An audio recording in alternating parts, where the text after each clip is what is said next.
Good morning. Good morning. Good morning. Hope you're doing well. Thanks for making us the Out of Bounds Show, ESPN 105.9 The Zone. Thank you for making us your sports and entertainment show of choice in the great state of Mississippi, and thanks for streaming the show. If you can't listen to it on radio, we appreciate it. Well, I'm not going to lie, I'm drunk. All right.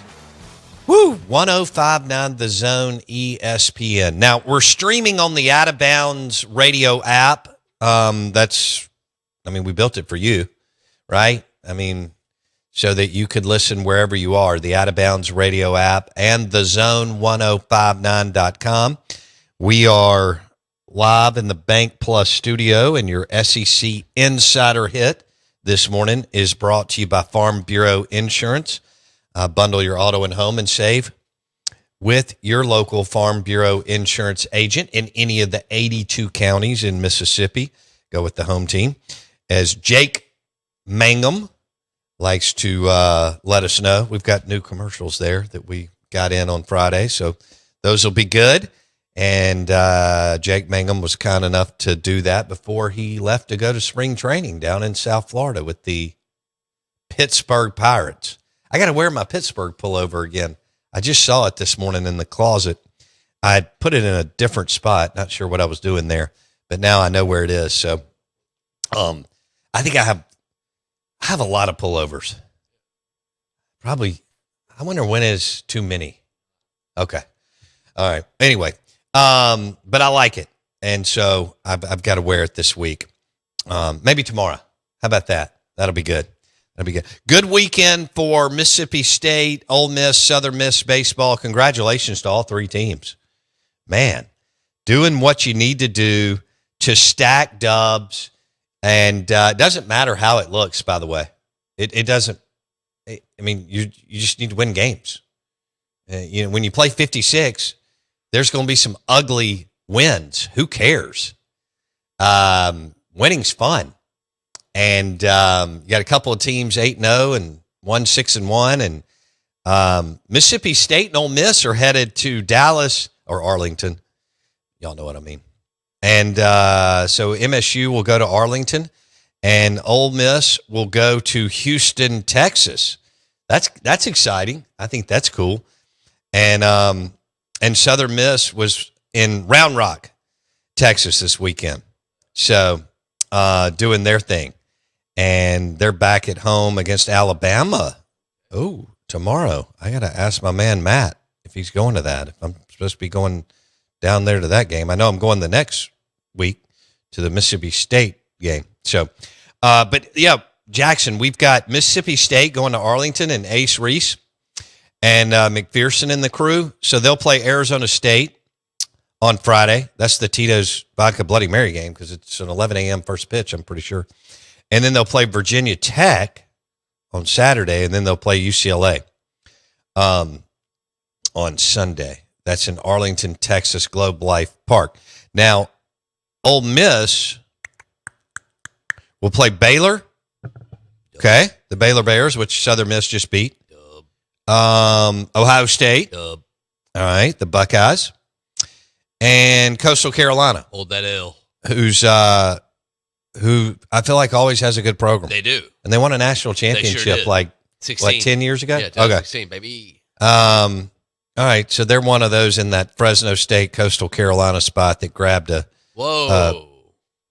title. Don't do that. What? They're an actual powerhouse. No doubt. Coastal Carolina's a hell of a baseball program. They're a real deal powerhouse. I've always asked this question. What happened 40 years ago in the state of South Carolina and North Carolina? It had to be a group of men that created travel ball early is what I can think of, that were really good at what they did. So there had to be a lot of discipline and fundamentals driven. No doubt. Because there's like 49 programs in those two states that are good. It doesn't make any sense. Not counting what South Carolina, North Carolina, and Clemson have been for a long time. Yeah, leave them out. I mean, North Carolina ripped my heart out in both 89 and 2003 with Mahalam, I think. because UNO was 84, right? Yeah. And so, 89, hell of a team at Mississippi State. North Carolina, I didn't even know they played baseball at that point. I mean, I knew Dean Smith, and Michael Jordan was 5 years removed from UNC and all that. But I don't know what in the hell has gone on up there. But between, Clemson's one of the best programs in the country, like Arkansas and Florida State, that doesn't have a national championship, but has won and won and won and won. And UNC, and of course, South Carolina's won 2 and played for 3. But North Carolina has lived in regionals, super regionals, and college. In fact, I think they're one that doesn't have a title either. So, wow, is that right? Clemson, UNC, Florida State, and Arkansas would be 4 of the best. I mean, Florida State and Arkansas would be probably the best programs as of late, because Martin went before retiring. Martin went. You felt like 100 times down at FSU. Then they named his son. Anyway.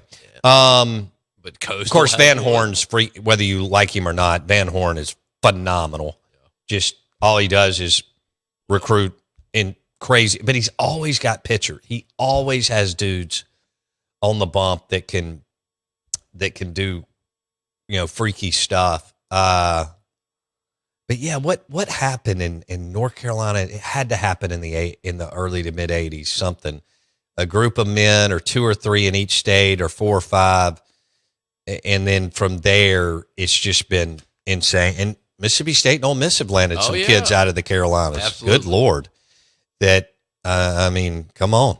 So, all right, I just rambled, but congratulations to Mississippi State. I know y'all are excited. Y'all haven't been winning in any. Ole Miss had the best year in the history of their program in football. And hey, Southern Miss in football this year was fantastic. Huff did a really good job.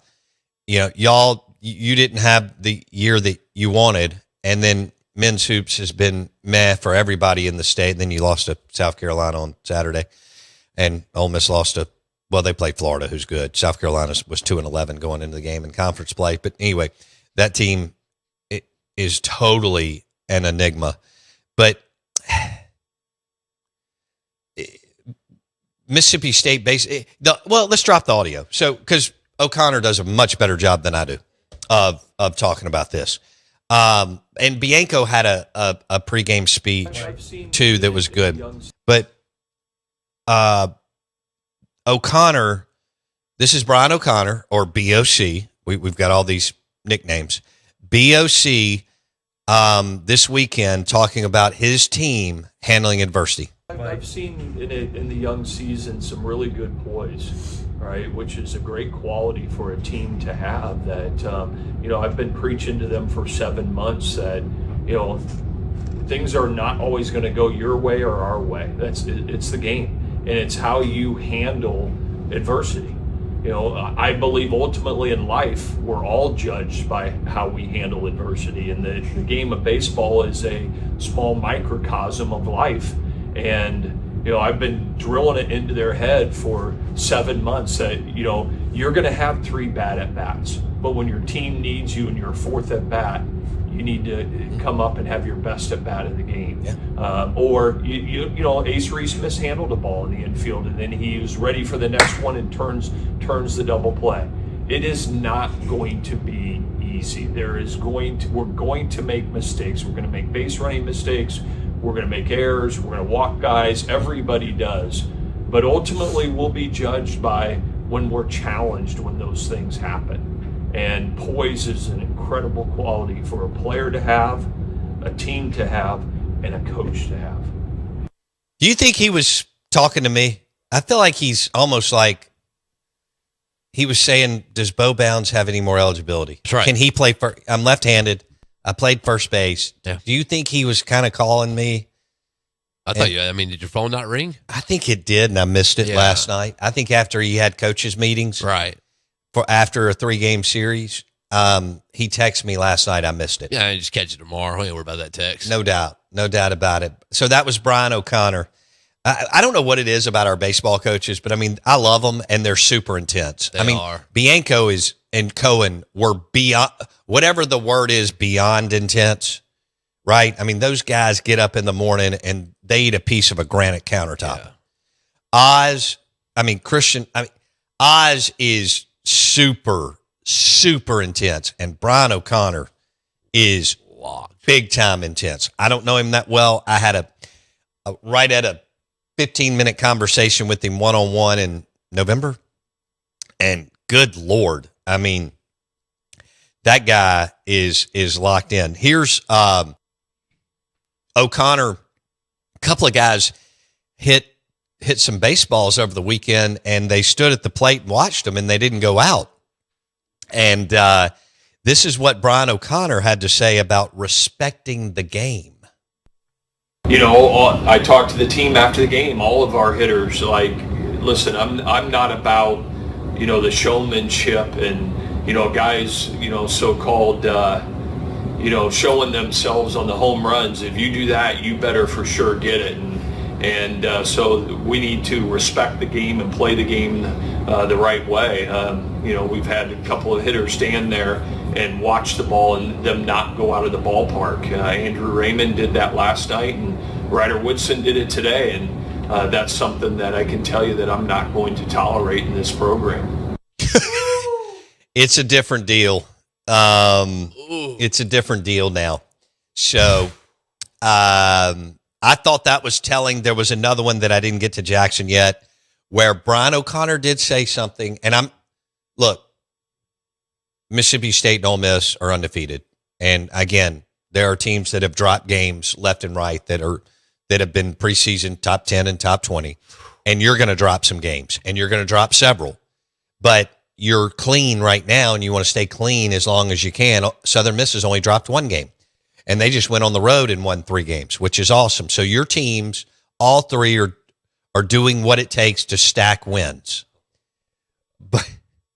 But one thing that O'Connor said after one of the games this weekend was the lack of experience in the pitching staff. And I think that's going to be interesting to see what O'Connor and Justin Parker do as this continues to play out. There's nothing to panic about. You're undefeated. You played well. You've done what you're supposed to do. But I do think it's something to keep an eye on. Now, you have talent and you have depth, but you don't have a Hunter. I know Hunter Elliott struggled for who he is this past weekend. He doesn't ever struggle, right? But Ole Miss still won. And even the best, like that, you're going to have outings where you just don't have it. I don't care if it's at the Major League Baseball level. And we were talking Pedro Martinez last week. They're the best of the best step out on the mound, and they don't have it. Right. It happens. But the inexperience on the mound, you've got time to get it. And you got Austin P this week for Mississippi State, who beat you twice. Right. Was it last year or the year before? 2. I can't remember. Was it 2 years ago when you should have hosted and East Carolina got the bid and you dropped 2 against Austin P, or was it in Lamonis's last year? Like, I don't remember, but you got them once this week, and then you go to Arlington for Globe Life Park, and like I said, you play Arizona State on Friday morning at 11 a.m. So we'll see how that looks. Yeah, if you're pimping the home run, you better make sure it's out. I think that's over. It's over. I think Brian O'Connor is absolutely no BS, and I think that's over. Yeah, an example will be made, or already has been. Yeah. You can't No, sir. pimp a home run and a fake home run. It's got to go. It's got to go out. You can't. I mean, you're pimping a fly ball at this point. Right. It's got to go. That's right. That's something you would have done. Well, there's a reason at Mount Salus. Yeah, but I was hitting no doubters. Okay. You said you hit one. Yeah, I mean, I had another one. They called it foul. I shouldn't have called it foul. Oh. Out at Porter's Chapel over there, big old wall. That one Okay. felt good. Did it? Oh, it felt good. Okay. Clearing the wall, the monster. Left or right? I went to right. It's a Okay. big monster out there in right field. Oh, so you took it the opposite way? Winapo, they have I knew you had Tony Gwynn in you. They got an elevated Except you had fence. power. Oh, yeah. Wow. How about that? Yeah. Then we probably got no hit. So Good. day. All right. So that was we'll continue to do some baseball. Steve Robertson's going to join us at 8:30, and we'll get Brad Henderson this week to talk about, what's going on there. Again, Mississippi State and Ole Miss both going to Texas this weekend, one to Arlington, MSU, and one to Houston and Ole Miss. So it's fun. It's exciting. You've had some good some good enough weather to get through the first couple of weeks, which is nice. I was looking at Arlington weather, but you play inside too, so but still, I was just kind of thinking, bouncing around there, how that would look. I need to know if you're going to Arlington, because I'm thinking about going. I booked my flight, but I'm not totally committed.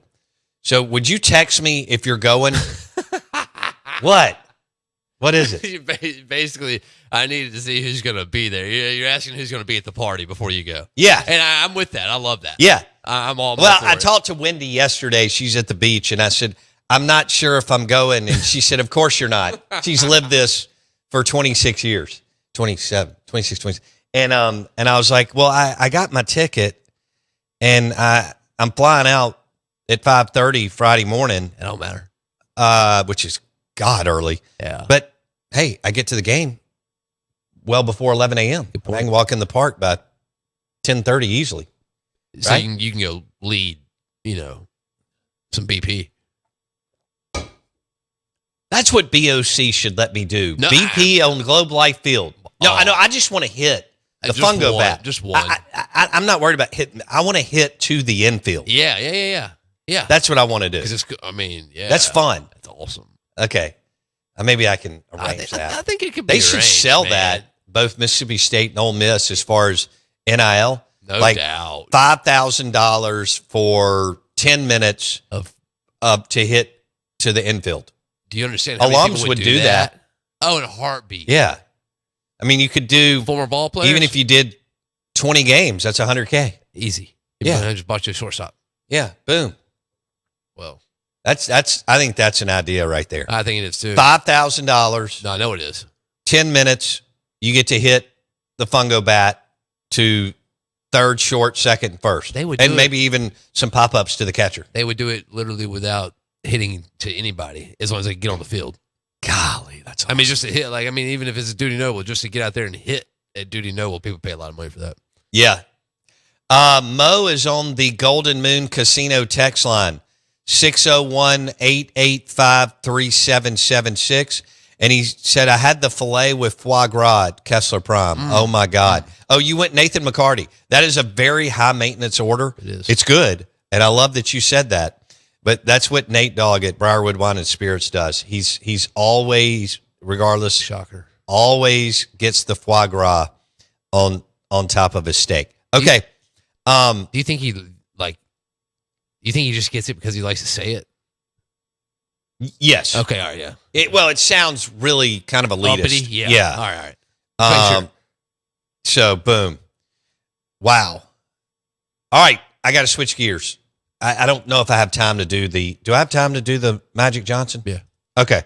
All right. For our listeners, if you've listened to this show for any length of time, you know that I've been obsessed with Jimmy Johnson on the football side with the Cowboys and Miami and all that, and Pat Riley with the Lakers, Knicks, and Heat, right? And Wright Thompson wrote one of the best articles I've ever read, ESPN, the magazine, back when I used to get that. It was also on ESPN.com about Pat Riley and the way that he's wired and why he's so driven and why he keeps working at the age that he does. Well, they just unveiled a statue of him in an Armani suit outside Crypto.com arena on Sunday. This is what Magic Johnson had to say when Pat Riley told him that he had to shoot more and score more. We went to war and to battle. We were prepared. Pat Riley was the best X and O guy in the business. And the one thing he never got credit for, he was the greatest in-game adjustment coach we've ever seen. See, it's one thing to have a strategy, and then that team does something that you now have to make an adjustment. This man on the run, on the fly, could always make adjustments and put us in a position to win. He was demanding. Oh, man. He got on your nerves. Oh, boy. He got on you. But it was all for the good because it always turned out right. It was always about excellence, like both Dwayne and Kareem talked about, as well as Michael.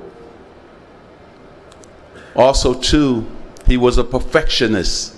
You had to do it right over and over and over and over again. Thank you for pushing me to another level. One of the best days was when he said, "Buck, you're going to have to score more." And that means I got to shoot more then. He said, "That's what I'm asking you to do." I said, "Did you ask Kareem?" Remember that? And he said, "Yes." I said, "Okay then," because nothing could happen on our team without permission from Kareem. And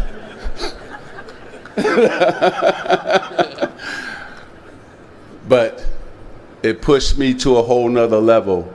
And before Plus and Midases, Pat was already doing that.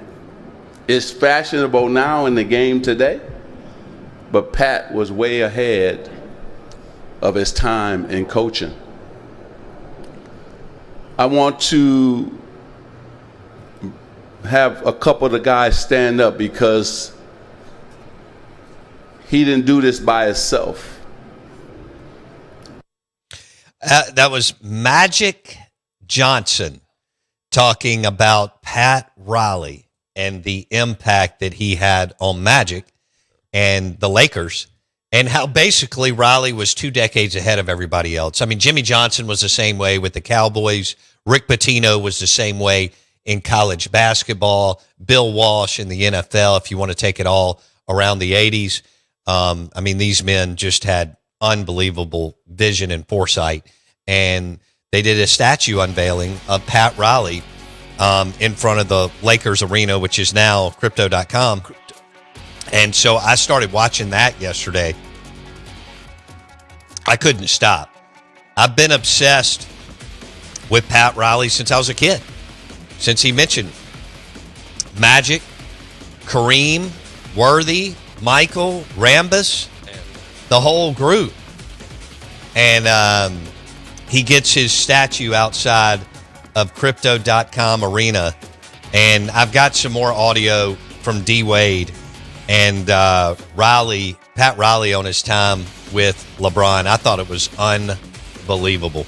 We are the Out of Bounds Show. We're powered by Farm Bureau Insurance. Bundle your auto and home and save with your local Farm Bureau Insurance agent.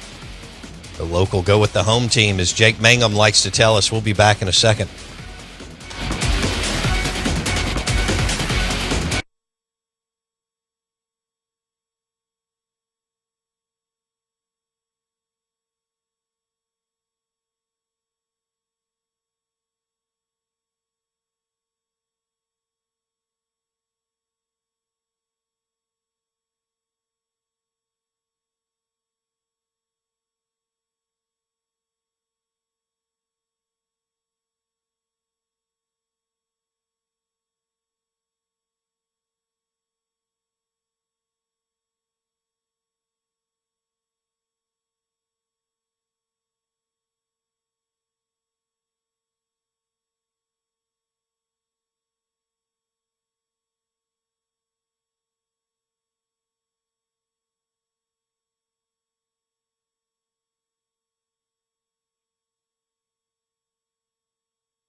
WRKS Pickens Jackson. All systems go. Live from the Whiskey 61 Lounge inside the Bank Plus studio. Is now awarded. Live in the studio. It's the Out of Bounds Show with Bo Bounds. Streaming live worldwide on the Out of Bounds radio app. And on your radio at ESPN 105.9. All set? Let's go. The Zone.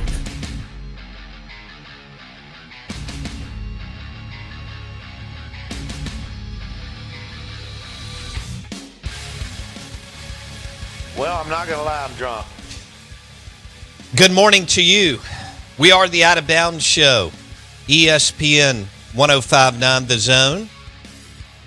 Brought to you by Pearl River Resort, Golden Moon Casino Vegas-style sportsbook. Bet $50 there. Play award-winning Dancing Rabbit Golf Club for $40. Bet 50, play 40 on the property of Pearl River Resort. Oh, I hope you had a good weekend. We did. This hour of the show is brought to you by Kessler Prime and the Renaissance. We had a listener tell us that they went through KP this weekend and got a steak with foie gras on it. Boom. You can also go crab meat, bacon wrapped shrimp on the side, mushrooms on the side, however you want to do it. You can do the jumbo fried shrimp. I mean, whatever you like with your pairing of from bone-in ribeye to porterhouse. KesslerPrime.com to make a reservation. This is 105.9 The Zone ESPN. The Dancing Rabbit Golf text line is 601-885-3776. 601-885-3776. And Bo Bounds Straight Funk with you, hanging out with you, having fun. We dropped some really good audio on Brian O'Connor earlier in the show, and O'Connor and Bianco undefeated, and then Coach Oz at Southern Miss only has one loss, and Southern Miss beat Purdue, Oregon State, and Baylor over the weekend, and Mississippi State will head to Arlington, Texas for a tough 3-game stretch, and Ole Miss will head to Houston, Texas for a tough 3-game stretch this weekend as we march toward SEC play and the 30 games that you'll play in the Southeastern Conference. But it's exciting, and your teams are playing well, and you've had some guys really show up and show out, and I can't wait to see how the marathon of the college baseball season plays out. You can tell, I mean, all three fan bases are pumped up and excited, but Mississippi State, after, football being an absolute disaster, and then men's basketball, which you actually like. I mean, Ole Miss can check out in 5 seconds. They can check in, but they can check out in 5 seconds.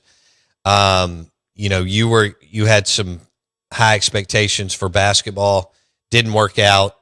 And now you've got baseball, and people are like, I want to win at something now. And I don't blame you. So Moose Dog says State has to nail down the middle infield. I love it.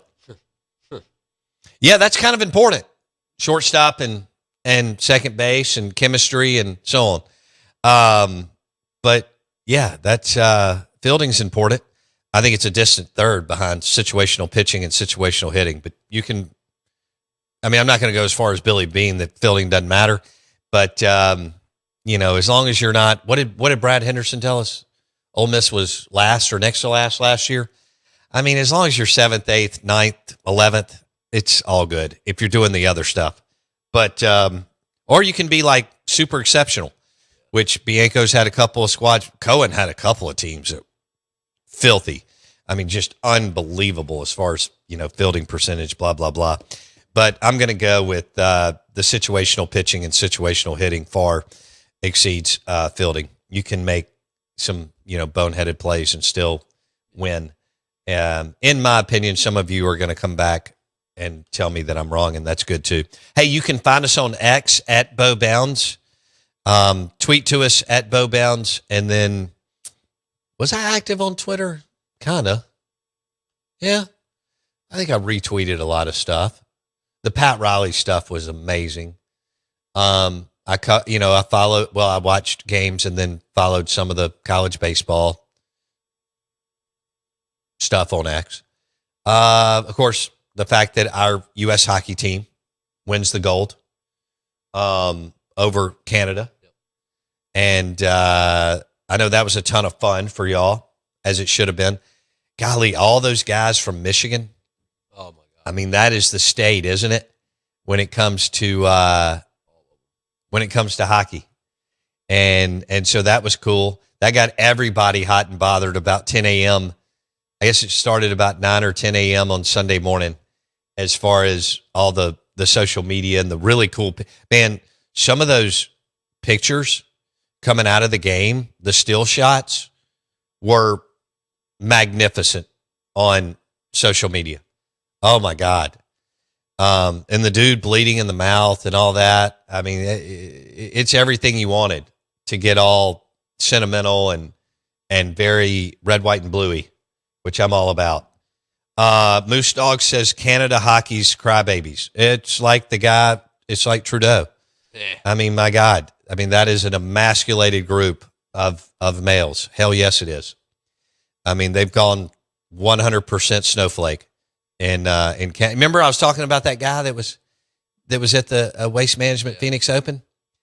I mean, this dude had the 100% Canadian accent, and he was talking about he splits time between Ottawa and Phoenix, Scottsdale. I don't know where, and he was laying out the whole thing. I was like, oh my God, and he talked about it. I wish I could have a conversation with him today about the hockey game. I wonder who he was cheering for, Canada or the USA. I don't know. Had to be. No, I don't know. Dude, it's hockey. He's been in the United States for a while. Still, it's hockey. And he likes it here better than there. Okay. But you may be right. I don't know if the childhood. He's Canadian born, right? Yeah. Yeah, Canadian blood. He's going to be hockey. Got to be hockey. No. I'm saying who he was cheering for. Yeah. Our hockey team or Canada? Got to be Canadian. That grew up with that hockey in him. You think so? All of Canada I goes up think to he hockey. I think he may have crossed the Rubicon. That might be sacrilege. Fair enough. Can you switch like that? Ooh. How does that work? If you grew up, because I'm pretty sure he made the transition like in college. So if you grew up in another country, but you go somewhere else, can you be where you 18, 20 years old on, can you go with that country? Ooh. How does that work? I think you got to have affinity for your for where you were born, no matter what, right? I don't know if that's necessarily accurate. I don't know if that's true. Like I think that's something we throw out like we do as humans. Of course. But I don't see why that would apply every single time. You got to be proud of where you came from. Do you? Should be. I don't think that's the case for everybody. I mean, I'm proud of being from the United States, Yeah. but I don't think that is. Oh, I'm proud of being from Jackson. Yeah. Well, you're from Clinton. Yeah, well, yeah. Okay. Jackson metro area. I mean, so there's a big difference being from Jackson or being from Clinton. Yes. I still understand how Clinton was developed so far out. Like, I don't know why it's not 5 miles closer. They don't know. I mean, I get this like happened, I guess, in like 1885 or something. Yeah, you're talking about like 1901. I don't know. Yeah, I guess it could have been shifted. Yeah. Do you see what I'm saying? Yeah, like that. Yeah. Why do you have to go all the way down Highway 80 like that to get there when it Right. could have been moved up? Yeah, I'm with you. Okay. I think which 20? You go all the way. Yeah. I mean, that's a long For way, what? Yeah, you could just move it forward. right? We like to be exclusive. Exclusive. Yeah, we want to be away. Yeah. You're way away, though. Yeah, that's right. I mean, I feel like I may as well just drive to Dallas That's how you feel. if I'm going to go to Clinton. That's how you feel driving to Caroline from Jackson. Yeah, I mean, that's a haul, too. But, That's I mean, a that's a haul. little bit different. Caroline's a neighborhood. Sure, yeah. It's okay. not a not- city yeah, / town. Right. I mean, I know it's huge, or I don't know how many homes it is now. 3,000? Is it? I think it could be. I don't even know. I don't know how it's like, what's considered what. Steve Robertson, 8:30 on Brian O'Connor's Hail State baseball team.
Hey, good morning. Welcome into the Out of Bounds Show, 105.9 The Zone ESPN.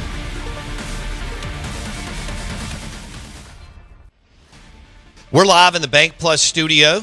Today is the fried chicken, which is really good, blue-plated. Burgers, Blues, Barbecue, Dogwood, Flowwood. They now have a green space, so with the sunshine out, it's a good spot to get some vitamin D while you're enjoying your fried chicken or your smash burger or whatever it is, whatever direction you want to go.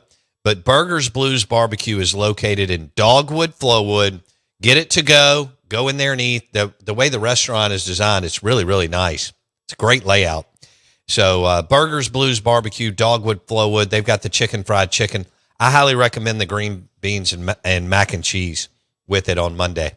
Fried chicken, gravy on the side, mac and cheese, green beans for the win. Now, you may want to go with one of their smash burgers, which are incredible too. Loaded up for sure. Bacon, cheese, lettuce, tomato. No mayo. Maybe double mustard on the side. I can do that. And what was that face for? What's wrong with you? Huh? Double the mustard up? On the side. Okay. On the side. All right. I want double pickles That's fine. on the burger. For sure. They're crunchy. Yeah. And bacon. It's got to be crunchy. Crunchy. Yeah. And then we're in. Yeah. Moose Dog talking about how much better baseball is in the state of Mississippi today than than years ago. No doubt. I mean, look, what's good for the three teams is travel ball is better today. There's more money in the state. There's more one-on-one training.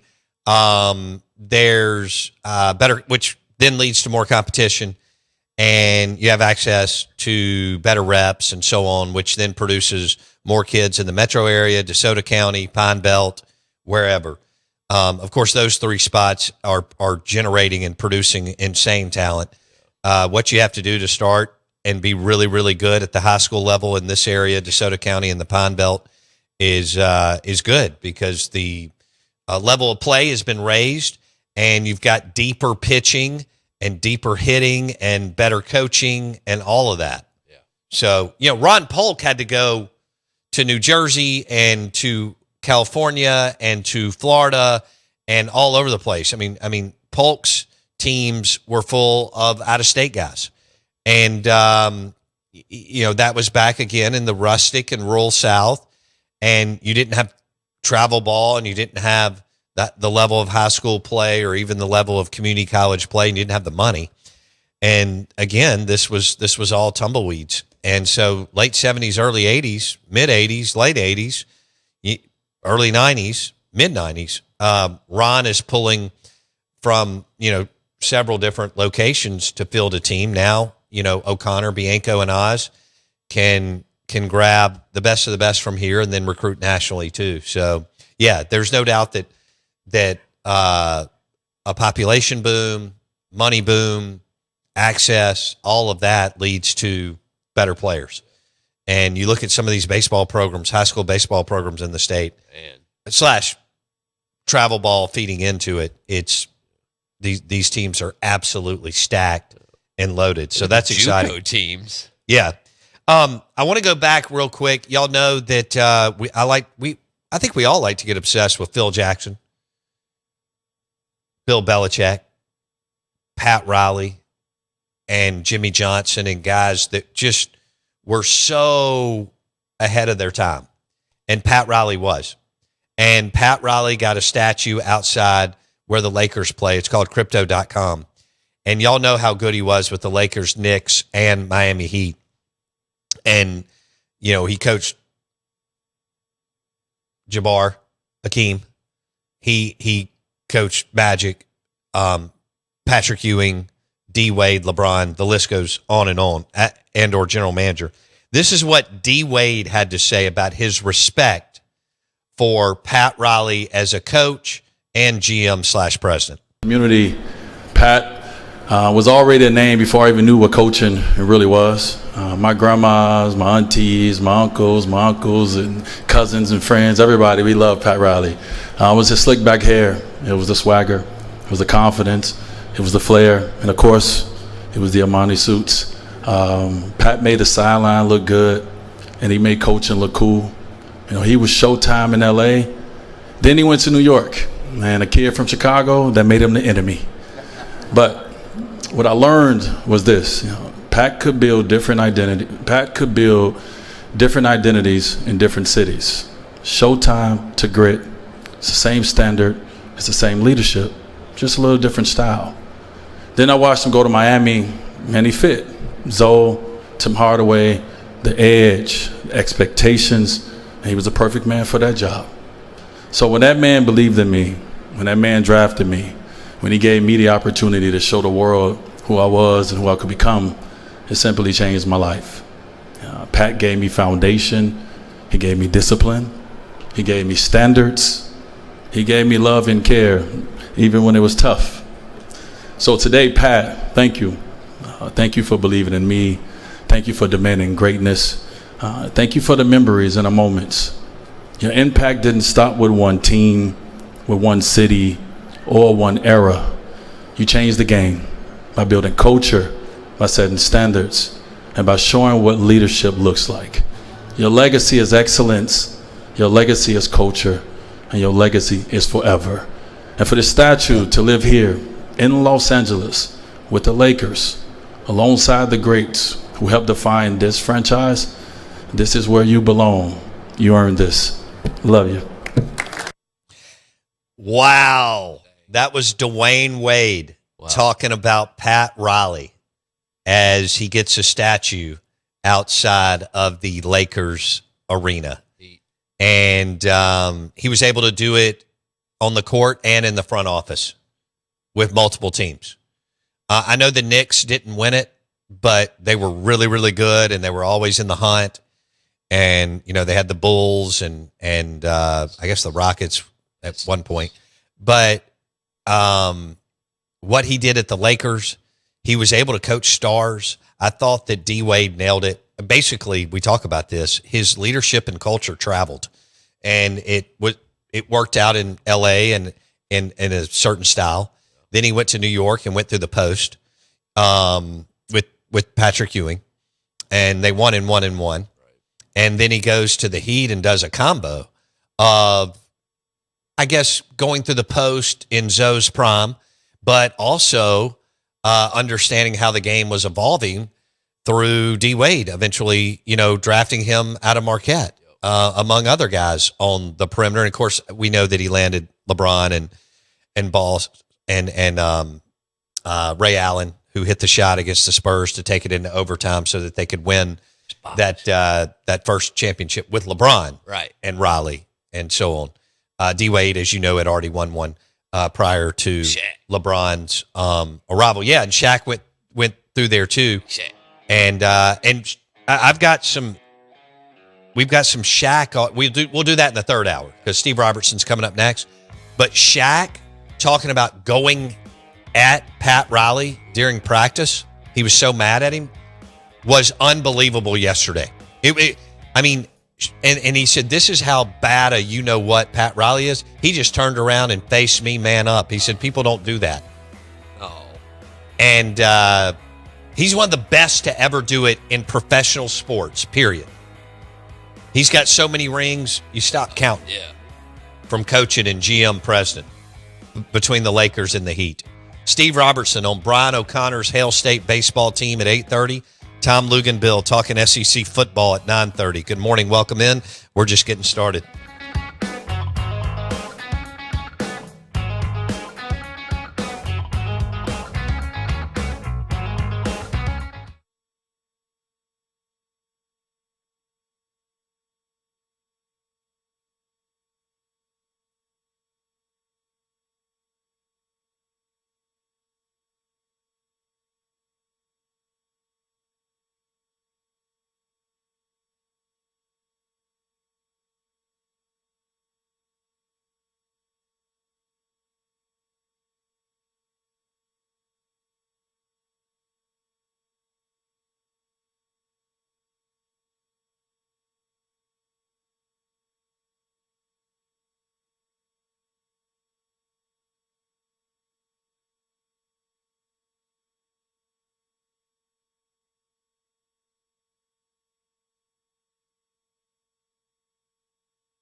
Good morning. Welcome into the Out of Bounds Show, brought to you by Fleetway Market and the Market Cafe in Gluckstadt, over 23 locations in the state of Mississippi.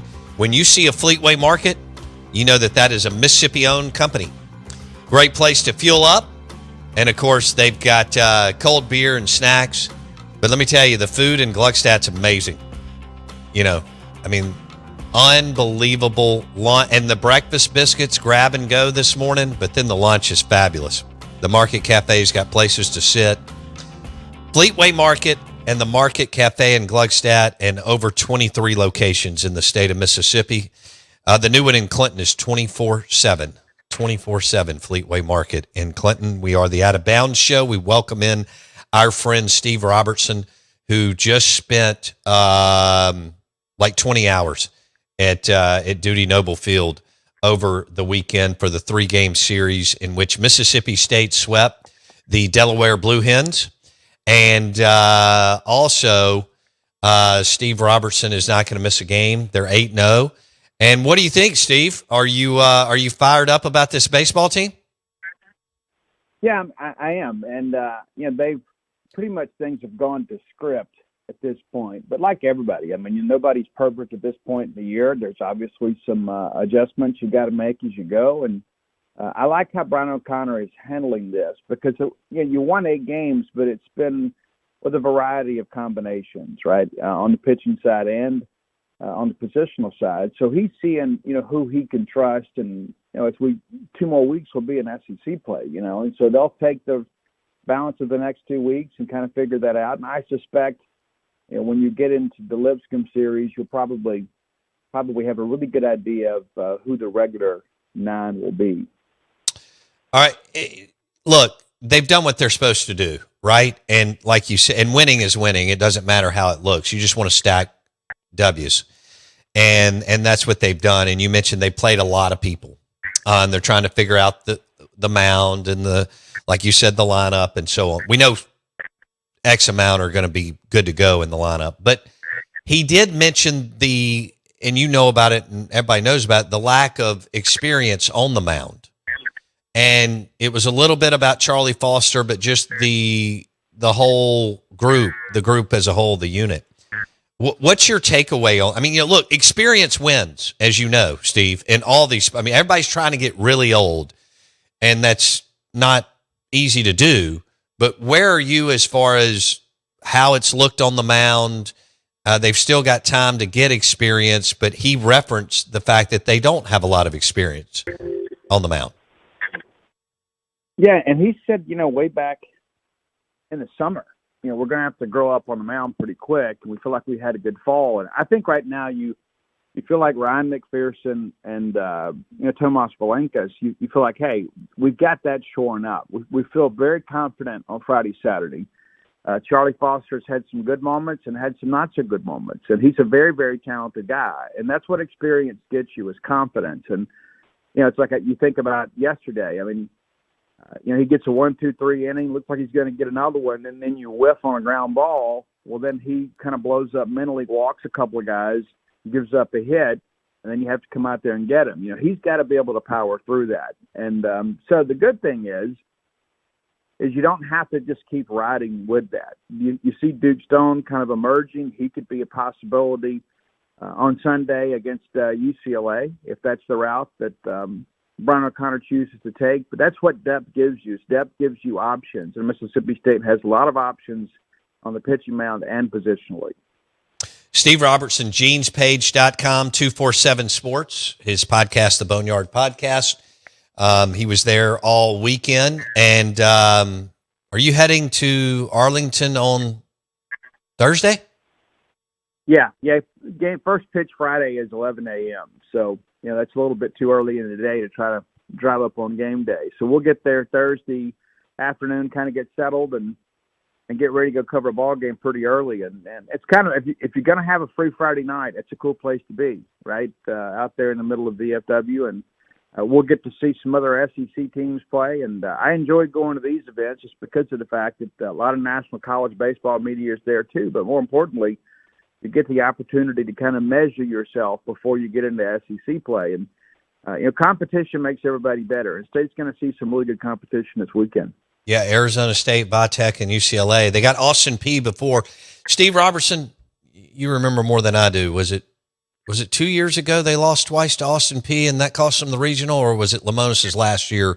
I don't remember. Which one was it? Yeah, it was 2 years ago. Okay. In both of those games, State lost in come from behind fashion. That's the thing. It's like you had the first one happen, think, oh, I can't believe this is happening, and then it happened again the next day. And that was a team that had 27 transfers, and the majority of them were from the Power Four. And I'm going to speak with Coach Fanning later this morning for a piece that we'll run later today, just kind of previewing the game. But you go up and looking down that roster again this year. A lot of former P4 players, and Austin P is kind of carved out a niche, I guess, in their conference is kind of being transfer U in that respect. And so they're 4-3 right now. They had to kind of figure some things out over the weekend themselves, but they're going to come in here looking to find an RPI climbing opportunity, because it's basically a one bid league, right? I mean, you remember they had that great year 2 years ago and then got upset in their conference tournament and then didn't make it.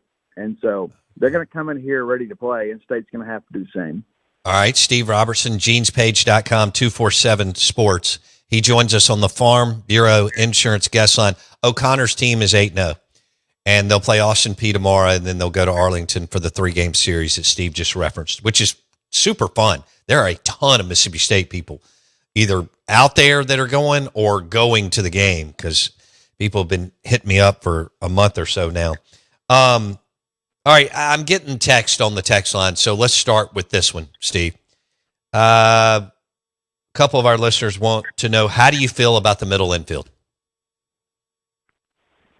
Well, on the right side of the infield, I feel pretty good. Most of our errors have come on the left side, not just the shortstop. And there's been a couple of those plays that weren't ruled errors that I would have ruled errors. You get a little benefit of the hometown, scoring in some respects. But Ryder Woodson hadn't played a ton of college baseball, and he's finding barrels when he hits, and he's had a few balls fall here as of late. But you got to be better, especially at short. And there's been a couple plays that he's made deep in the hole that were very impressive. But this weekend he whipped on a couple of somewhat routine ground balls. And Ace had a big error, but then bounces back and gets a 5-4-3 double play to get out of it. And so I think some of that is just settling the lineup will help a good bit. But, Drew Wires is a guy that gives you some options at shortstop too. And so I just trust Brian O'Connor to get that figured out. I do too. Steve Robertson on the Out of Bounds show. Who is the like wow surprise for you 8 games in? Yeah, that's a good question.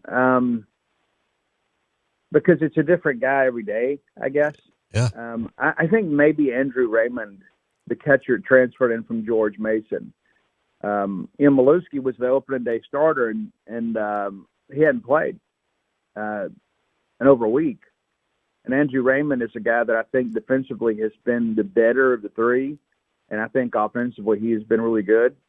So I think Andrew Raymond probably gets a couple starts this weekend. Now, Maluski was scheduled to pinch hit when Blake Beavis walked it off in game 2, but Maluski's a guy that hit 18 tanks last year. You're really excited to get him. You knew defensively, he wasn't maybe elite. You thought he was really good, but you really go get him for the bat. And I think Raymond is a guy that maybe has jumped out a little bit. But as far as returning guys, Garrick Fry doesn't even seem like the same player.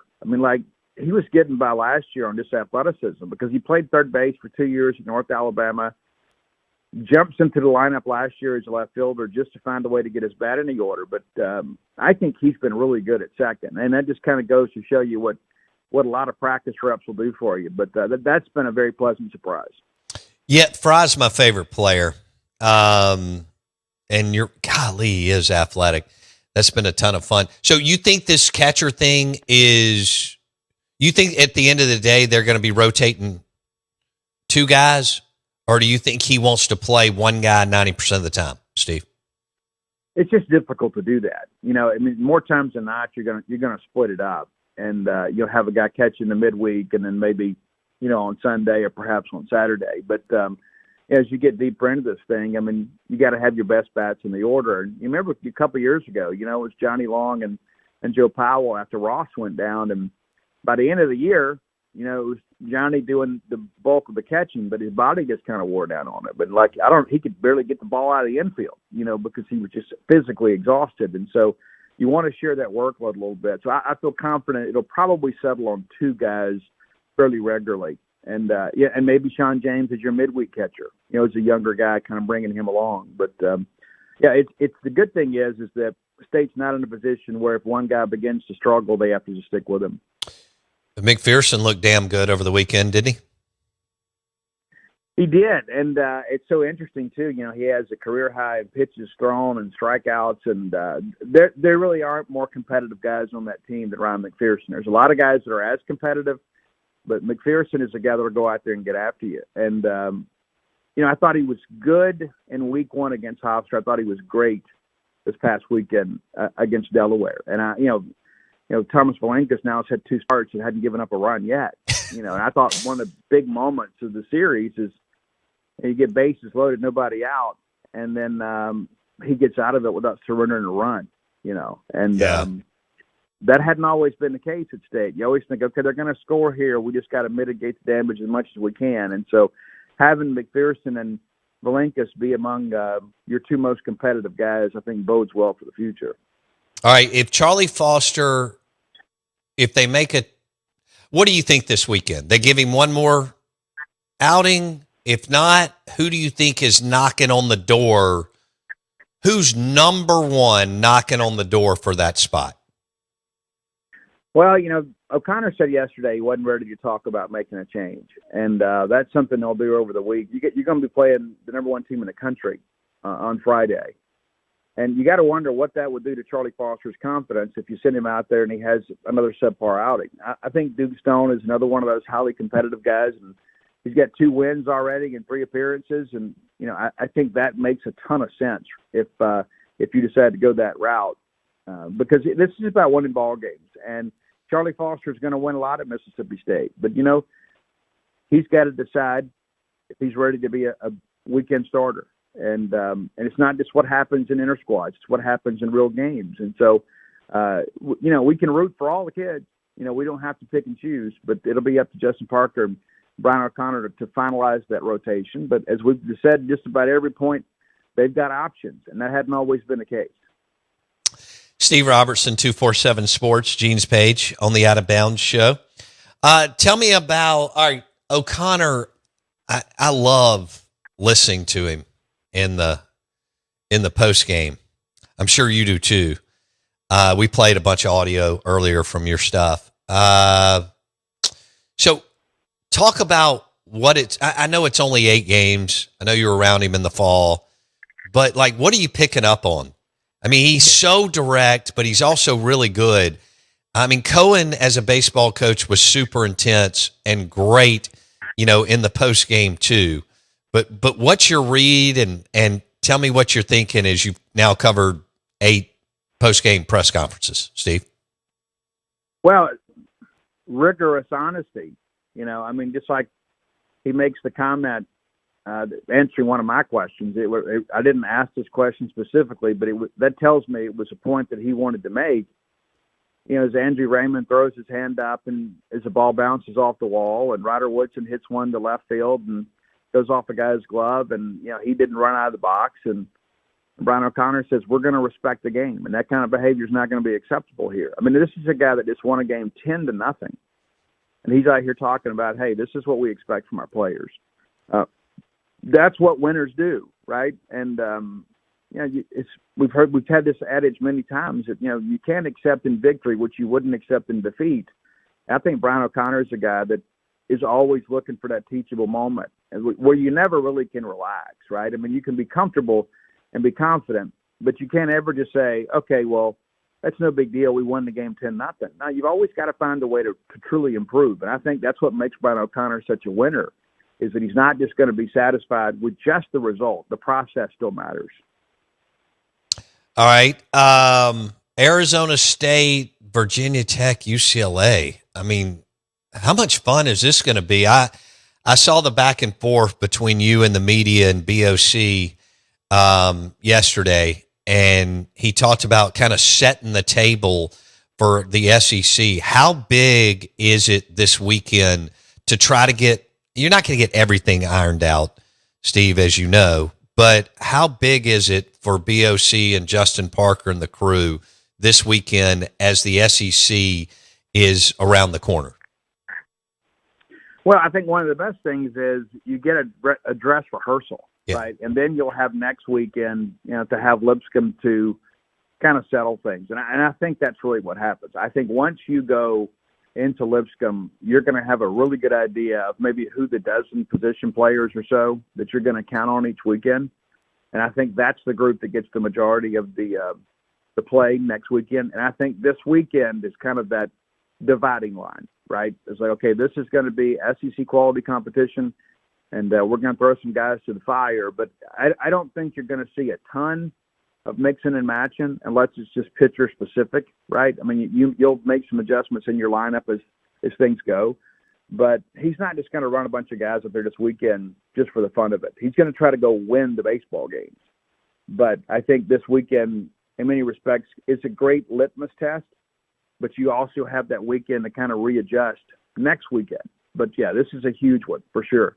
And not just the fact too that it's Arizona State and UCLA and Virginia Tech in the middle. It's that this is what Mississippi State can learn about itself to position itself to be successful in the SEC. Absolutely. GenesPage.com, 247 Sports. Steve, we appreciate it.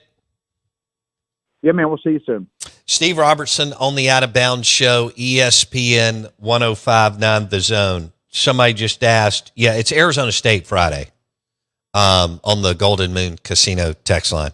So you've Arizona State, then Virginia Tech, then UCLA on Sunday, which is exciting. We went over the Ole Miss schedule. They'll play Baylor on Friday, Ohio State on Saturday, and Jackson and I talked about it. They'll play Coastal Carolina on Sunday. That's the Ole Miss lineup in Houston. And again, Mississippi State is Arizona State, Virginia Tech, UCLA. So that's a ton of fun. Southern Miss just went on the road, and they won all three of their games over Purdue, Oregon State, then Baylor. Purdue, Oregon State, and then Baylor. Dogs, Rebs undefeated. Southern Miss only one loss. This is going to be a ton of fun to see this all play out. Your team is going to lose. I know I can't wait for the meltdown on especially the Mississippi State side, because you're just in a fragile spot. Football has been so bad, and then men's basketball was disappointing. So I can tell y'all are all in freak out mode. But it's also fun to win, and you're 8-0. And, just like Jackson Meadows doing his thing at Mount Salus. Did you say you got robbed at Porter's Chapel? Or did you Robbed by the ump. Oh, he called a foul ball. It was foul. It was. It was. I tried to sell it. Of course you did. As much as you. I mean, I was rounding second. Were you? Oh yeah, I took off. I knew it was out. I just didn't know if it'd be foul or fair. Okay. They got a monster out there, man. It's like Fenway. Ah, They got a big boy fence out there. I like So it. You put one over the big fence, you feel real good. Are you getting ready to play Major League Baseball fantasy? Where do you play? ESPN. Okay. Same place. How many people do you play with? 9 others. So it's 10 people. 10 of us. We've been playing for 13, 14 years. What is it, $100 a piece? Yeah, probably something like that, 50, 100. It's a long season, man. Okay. Some people just don't want to, they don't. So you win $500 to $1,000. Yeah. Have you ever won it? Yes, I've won it one time in 13, 14 years. It's incredibly hard to win. Oh, I can only imagine how difficult it is. It's difficult to win that thing. Okay. But it's always competitive. Do you win through pitching or hitting? Like, what's the lead? What drives a win? Hitting. Okay. Well, I mean, so it's categories. Like you go head to head, and you have statistical categories, right? Like, do you go like head to head for a week or like every game? 1 week. Okay. So you got a week. I'll have my starters, and I'll rotate them and whatever, whoever pitches and hits and whatnot. But at the end of it, it's who has more hits, RBIs, home runs in your categories versus that other person. Okay. So it's it's situational, just like baseball. Yes, it is. You gotta Baseball is very situational. You gotta know it. Hell yes, it is. You're pitching. You gotta maximize your pitching, your pickups. It's right. It's intense. It really is. Okay. It's the most intense fantasy thing ever. I don't think I've ever played. I couldn't follow something like that. It is tough. What, they play 6 days a week? Yeah, roughly. Pretty much. Okay. All right. Who's your favorite player in Major League Baseball right now? Oof. It's going to be Shohei because he's on my fantasy team. Okay.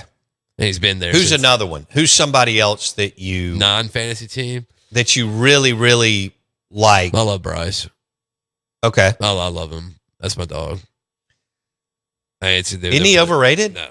Okay. Why would he be overrated? I just wanted to throw that out to you and see what your reaction was. No, and then we're gonna be a big Pirates fan this year. They actually do. Jake Mangum, Connor Griffin. Yep. Among others. Well, they actually do have one of my favorite players on their team. Well, I wonder if Jake can give me an autograph. O'Neal Cruz. He's their O'Neal Cruz, center fielder. And when I tell you that dude is a bad man, he's a bad man. He's probably about 6'7", 6'8". Really? Fucking fly.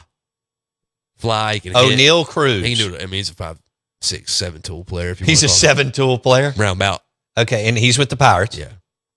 All right. He's going to be your starting center fielder. So he's just a dog. Oh, he's incredible. Okay. Dominican. Just a baller. That's all he knows. He's play ball. He's 27 years old. Yeah, I'll never forget Jake Mangum telling me about going down to the Dominican after his first year with the Mets and how that was. So he spent 4 or 5 weeks down there, like November, maybe into December, something like that, October into November. And he talked about the schedule, the regimen, he said, I finally realized why they have so many good players. You play 15 hours a day. That's all they do. That's all they do. He said you play you start at like 7 a.m. in the morning or something. You go all the way to 1 p.m. And he said, that's just warm up. Right. Then you start playing games. I was like, wow. Yep, pretty much. They, O'Neal Cruz. O'Neal. Here's one for Steve Palazzolo. Okay. Ellie De La Cruz. Ellie De La Cruz. I love that name. I know, it's awesome. He's about 6'8" as well, playing shortstop. Switch hitting. Both of them, they're in the same division. They're the same age. It's cool. What are they, like 24? It's 27. Okay, 27. That was a pretty good MLB hit right Wasn't there. bad. That we incorporated Jake Mangum and Connor Griffin in. Yeah, because they'll both be playing this year. So, bam. We are the Out of Bounds Show. We're brought to you by Fleetway Market and the Market Cafe in Gluckstadt. Lunch, Fleetway Market, the Market Cafe in Gluckstadt. Blue plates, yummy food, sandwiches. Back in a second.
WRKS Pickens Jackson. All systems go. Live from the Whiskey 61 Lounge inside the Bank Plus studio. It's now morning. Live in the studio. It's the Out of Bounds Show with Bo Bounds. Streaming live worldwide on the Out of Bounds radio app. And on your radio at ESPN 105.9. All set? Let's go. The Zone.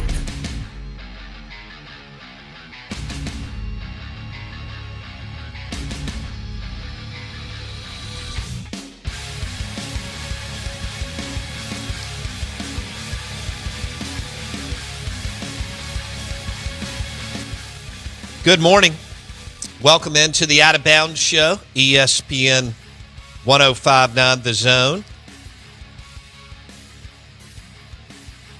We're live in the Bank Plus studio. I'm your host, Bo Bounds. Jay Meadows with us, trying to get you ready for MLB Fantasy, which is, yeah, I'd like to know how.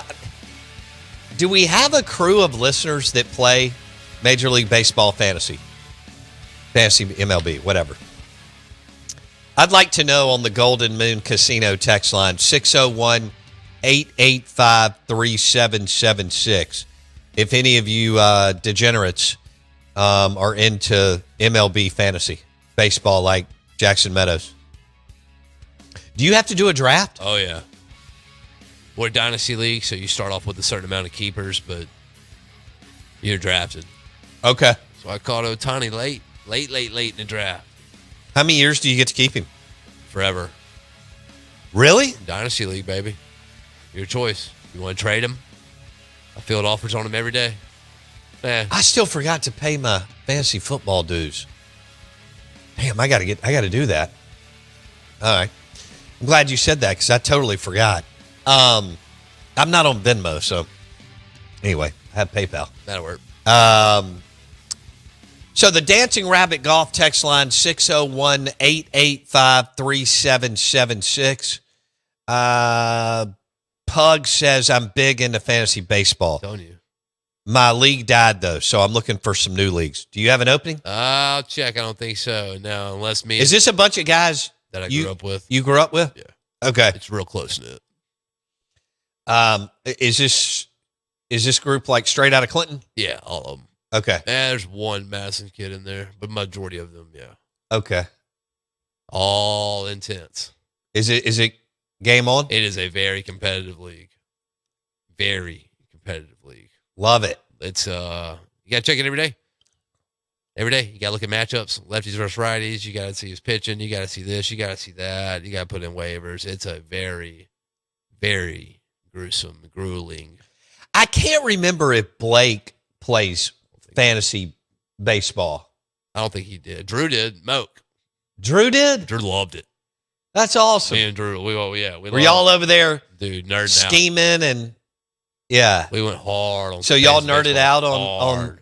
I love it. He may have. Actually, matter of fact, when the year I won it, I believe he helped me a little bit that year because he's good. He's pretty dang good at it. Okay. You know, man, we're a baseball state. What's the first thing you did when first athletic event when you were a kid? Oh yeah. You played t-ball. Absolutely. I mean, I think that's no doubt. You're introduced to baseball or t-ball or whatever, along with soccer. Yeah. First. But your first organized sport. Yeah. Is absolutely probably t-ball. Now they upward basketball. It's t-ball, then coach pitch, and then baseball. Yeah, I mean it's starting at like 4 or something. I'm not even sure. So, I mean, you picking up a bat and a ball at 4. Yeah, absolutely. It's your introduction. And, you can play catch anywhere. Right. You can't get 11 on 11 in football or 7 on 7 or even hoops. You can do 3 on 3, sure. 2 on 2. All of us did a million of those games growing up. Whoever, you just needed the same 2 on 2 or if somebody was way better, you could play 3 on 2. Or, yeah, right. 2 on 1, whatever. But yeah, that's right. Baseball is most everybody plays for at least few years. At least 1 year. I mean, minimum 1 year, but yeah, a couple years. Yeah. Okay. Your t-ball years typically are out there. So Drew Moke was a fantasy baseball guy? Savant. Okay. He was a savant. He was good, man. I could see that in him. No doubt.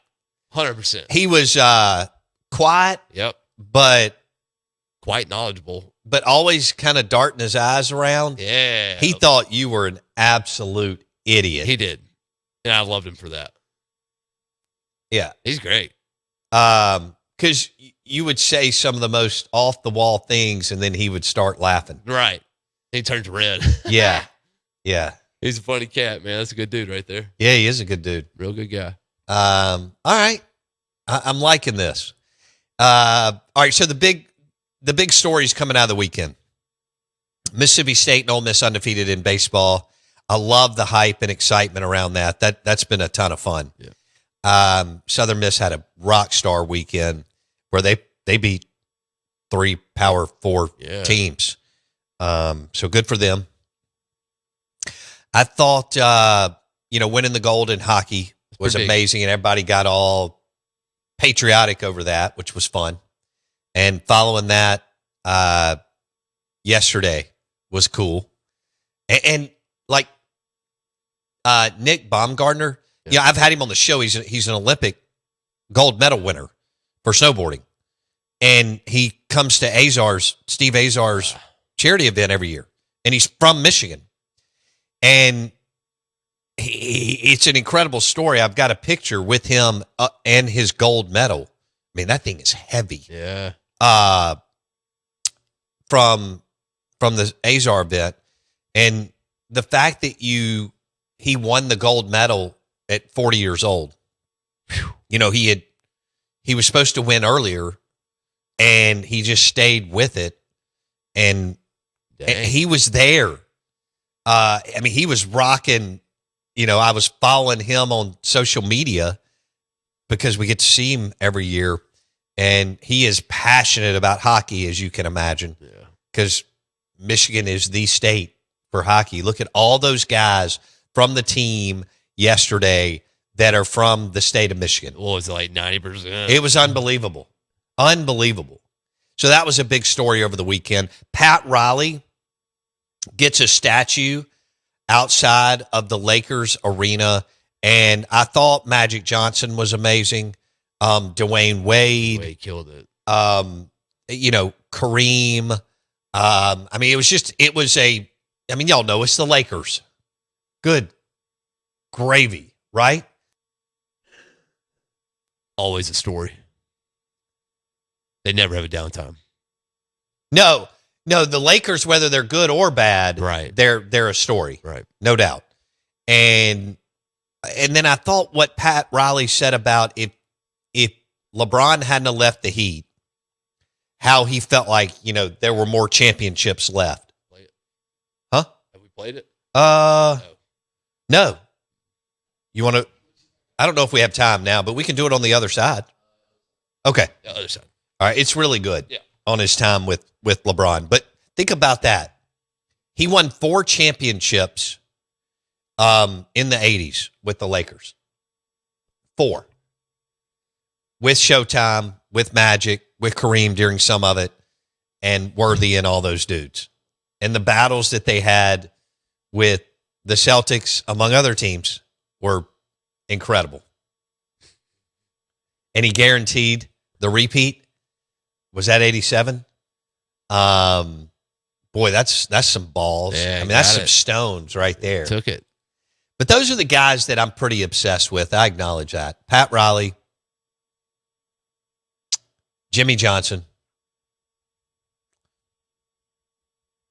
Bill Walsh, of course, Belichick, whether you love him or hate him. Still ridiculous that he sustained that level of excellence for that long. Yeah. In the NFL, where you're supposed to basically go 500. Yeah. Or if you're good, win about 54% of the time. Yeah. Is that fair? 54, 55, 56? No Hall. No Hall of Fame for him, according to Bill Polian and Tony Dungy. Idiots. Sour grapes. Golly. Boo. All right, so we're dropping this audio. On the other side. All right, Tom Luganville will talk college football, SEC football at 9:30.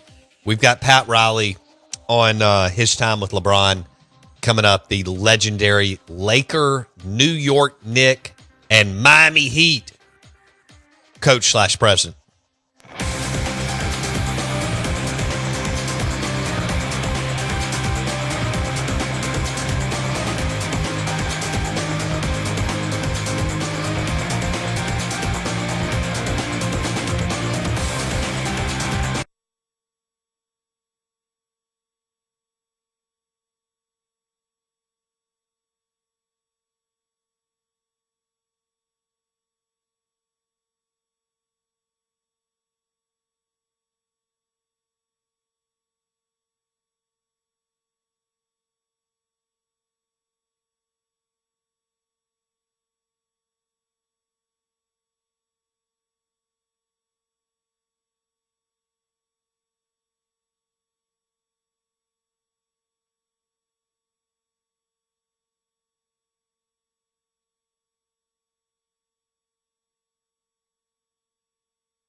Hey, here we go. Out of bounds, 105.9 The Zone, ESPN.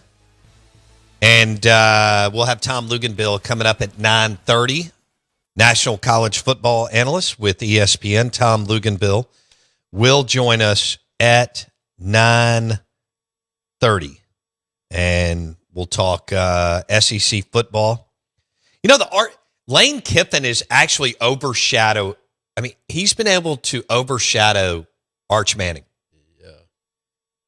I think that Lane is going to be the biggest story in the SEC this offseason. I mean, you could argue he's been the biggest story the last 6 months. 24 months. Yeah. With the way he wrapped up his last 2 years in Oxford with the success they had. And then, of course, the whole back and forth on Ole Miss LSU and how that was all going to, was he going to coach in the college football playoff? You know, we all lived that minute by minute because Ole Miss is in the state and LSU's on the border. And we know they play each other every year. And up until last year, they played Mississippi State every year, or the last 2 years. And kids from Mississippi go to LSU and kids from Louisiana come over here. We've had a lot of Louisiana kids in Starkville and Oxford have tremendous amount of success, right? Including Dak Prescott. And then you've had kids go over there and have success. But Lane is, because of, again, him jumping from Ole Miss to LSU and having the kind of, the unprecedented success that he had at Ole Miss, and then the fact that he's so active on social media, he's basically taking the spotlight off of Arch Manning, who was in his year one of starting and had I think a pretty damn good year. There were some struggles and there were some good moments. He's not the best returning quarterback. That's Trinidad Chambliss at Ole Miss. Can Arch take another step forward? Absolutely. Again, it was his first year to start. It was Gunnar Stockton's first year to start at Georgia. It was Trinidad's first year to start at the Power 4 level, but he had started at wherever he was, Grand Valley State. Or whatever. Sam Leavitt is one that I think you should watch out for because he was good at Arizona State, but now he's got Lane, and now he's got better players around him.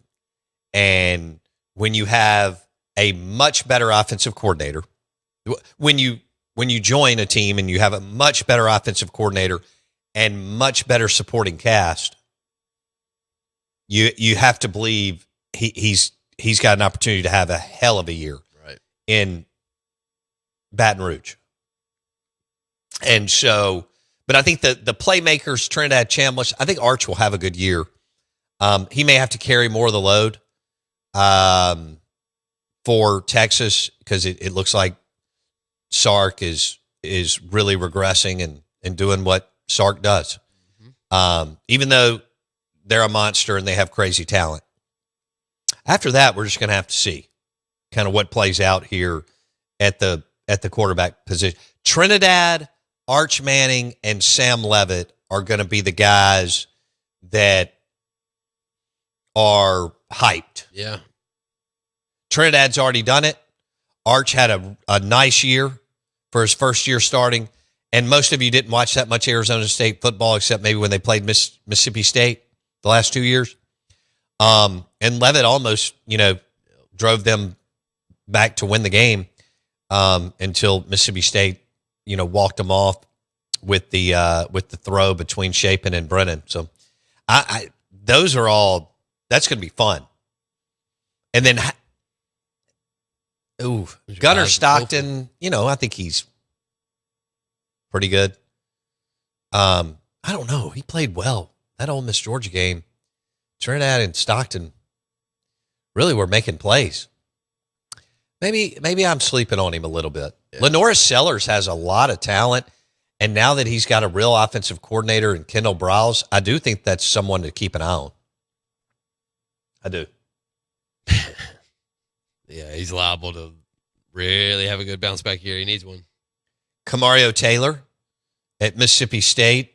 Can he carry the load for Jeff Lebby and the group? I'm not sure they're going to have a Kevin Coleman, Brennan Thompson type guy. They may. I mean, Jeff hit on receivers the last 2 years. Man, he and Lebby are both going to have to come a long way to get where they want to go. I mean, the path to 6 wins just looks it really, really, really, really difficult. That would be 4 Power 4 wins. It doesn't matter how you run the numbers. It can be SEC or combo of SEC and the one at Minnesota. We'll know a lot in September, though, because Game 2 and Game 3 for Jeff Lebby. Game 2 at Minnesota. Game 3 at South Carolina. And the problem is you're catching South Carolina with a good OC and a quarterback who's a year older. I'd be interested to see what Kendall Briles can do with Lenore Sellers. I expect him to be better. And them really to figure out, hey, this is the offense that we need to run with you.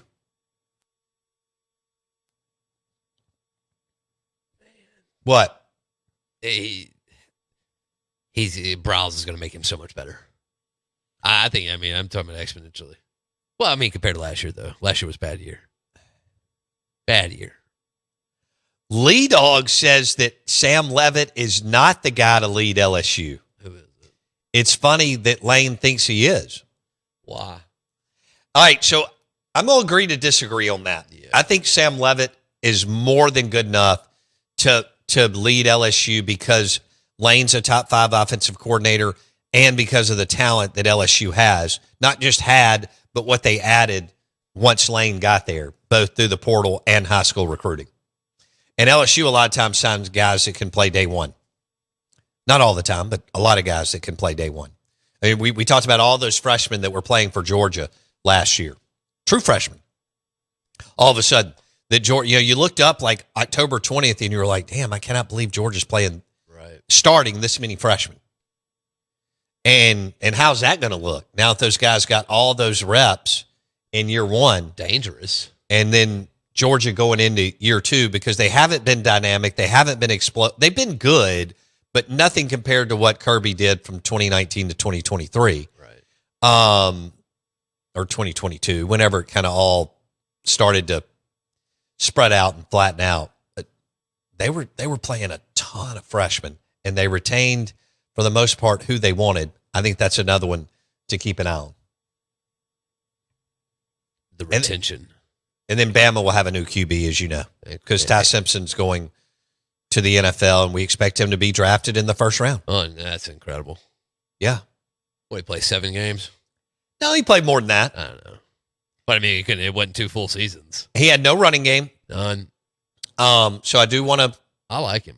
I thought he played well, and he had other teams had a running. He had no running game. Nothing. They still went on the road at Oklahoma and won a college football playoff game, but everybody remembers them getting blown out out in the Rose Bowl against Indiana by Kurt Cignetti, and people just can't wrap their brains around the fact that, and I get it, I can't, that Indiana beat the hell out of Alabama. Beat them. Yeah. Bad. Embarrassed them. Yes. No one remembers that Oklahoma game at all. No. You went on the road to Norman and won, and then Kurt Cignetti realized that you couldn't run the football, and he just abused you all day. Tom Luganville, National College Football Analyst with ESPN, coming up next.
All right, your SEC Insider hit this morning on the Out of Bounds show, ESPN 105.9 The Zone, is driven by your next GMC Yukon Denali or GMC Sierra truck from Fowler GMC, Pearl Brandon. Hit their website right now, fowlergmc.com. That's FOWLER, the Out of Bounds show. And your next GMC Sierra truck is driven by Fowler GMC, Pearl Brandon. We welcome in our friend Tom Luganbill, national college football analyst with ESPN. He joins us on the Farm Bureau Insurance guest line. How you been, my man? I've been good, man. I'm embarking on a major project right now. Started about 10 days ago, where I'm going to put together the top incoming impact transfer portal guy for every Power 4 team in every conference. Damn. So that's keeping me busy for about the next 3.5 weeks. So 16, 17 teams a conference, and then we just wrapped up, some of the what we call them, how does a guy fit? Like when he arrives on campus, what's his fit? How's he going to integrate? So doing top 10 guys at each position for that out of the high school class. So it's been a little bit busier for me this month than it normally is. Okay, I'm excited about going over that with you in the off season. That's going to be awesome with SEC teams, and then picking some of the bigger programs like Miami and Ohio State and others. Okay, that's cool. All right, you mentioned integrate. Why do you think, like, I can't put my finger on it. I'd love to have dinner with him, but that's not going to happen. So why has Lane Kiffin been able to integrate all these portal players? Like, what did he figure out? Was that from Monty and his NFL, even though he wasn't in the NFL long, it's what he knew most of his life? Why has he been able to do it and Mike Norvell or others? It didn't really work at Auburn. Why has Lane been able to integrate 30-plus players the last 3 seasons, and it worked at Ole Miss? Well, first off, he hit on a quarterback. So if you hit on a quarterback, that solves a lot of the other issues, or it gives you a head start when you're trying to put together the rest of the roster. Because if you got that position nailed down, now it gives you a chance. And then I think really this answer is probably simpler than people think it is. I just think while a lot of people spent time, Bo, worrying, what are we going to do? How are we going to attack this? How are we going to set a plan? What are the rules? What are the guidelines? He basically just said, I don't care about any of that. Let's go. Let's go get them. Let's start evaluating tape. Let's start watching as many guys as we can. And if there are guys out there that are better than what we're currently playing with, let's go get them. And while everybody else was trying to figure out what the process was going to be, I think he kind of saw this little window where, hey, listen, nobody's minding the store right now. Like, nobody's looking at rules. Nobody's looking at guidelines. Nobody's looking at enforcement. The NCAA has no teeth. If we're going to get ahead of this thing, it's better to ask forgiveness than permission, right? And I think that approach separated him from everybody else. And I think what he did also a really nice job of is he had implemented a true, and he got this from Nick Saban, and many other coaches have as well, but he implemented a true pro personnel player department, really no different than you would have in the National Football League level, where you, on a day-to-day basis, you have an entire group that is devoted to player evaluation, ranking and grading players, gathering what the critical factors are from each position coach on the staff and saying, okay, what do we want? What do we not want? And then go attack it. And so I just think they got ahead. And it really probably took more bravery and guts to throw any type of concern about rules or any of that stuff to the wind and just said, let's go get as many as we can, and we'll weed through them. And if somebody wants to come back on us after the fact and say, well, no, you can't do that, by the time that happens, everybody else will be doing it. Then how do you stop it? Right. Okay, I agree. What he and Austin Thomas did for a couple years, his GM, and then all the people that were under Austin Thomas, And for him to lose Austin Thomas to LSU and hire Billy Glasscock from the University of Texas, yep, and still have and I'm told the people under them were very talented too. And like you said, it was a whole department. I mean, Keith Carter and Lane Kiffin funded this thing. So they basically had a bunch of scouts or analysts, whatever you want to call it, under their GM. Sure. Isn't that right, Tom? And so, yeah. And Lane understood, hey, if this is the new way, let's do it right now and let's implement it. And he did it in what felt like 5 seconds, and he went through 2 GMs and still had a tremendous amount of success. Luke?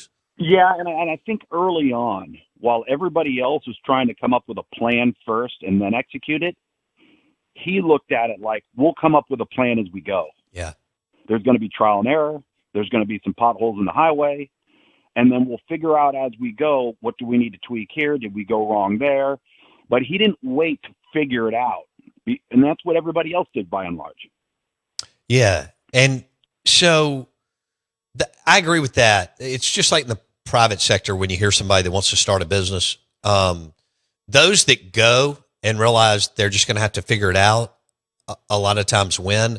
Those that just talk about it don't. And you're right. Lane just went, and he didn't have all the answers, but they just started figuring things out. Right. While everybody else. And again, when you hit on a quarterback, right. When you hit on that position, right. It allows you some leeway in the other areas. Well, and he hit on, I mean, Luke's, if you go back 4 years, he was kind of the first one to hit on a big-time transfer QB, or one of them, in Dart. I mean, Dart was young. Yeah. He had played like 4 games at Southern Cal, but Lane knew about him. He obviously had the tape, and he said, hey, man, this guy can be awesome. And he ended up being fantastic. And then they hit on a bunch of other quarterbacks, and now with Trinidad. But don't you agree that Dart was one of the first transfer guys in the new portal era to be a resounding success, Tom? No question. No question. And you're right. He was young. He hadn't played a lot. He was super talented. He had been highly coveted.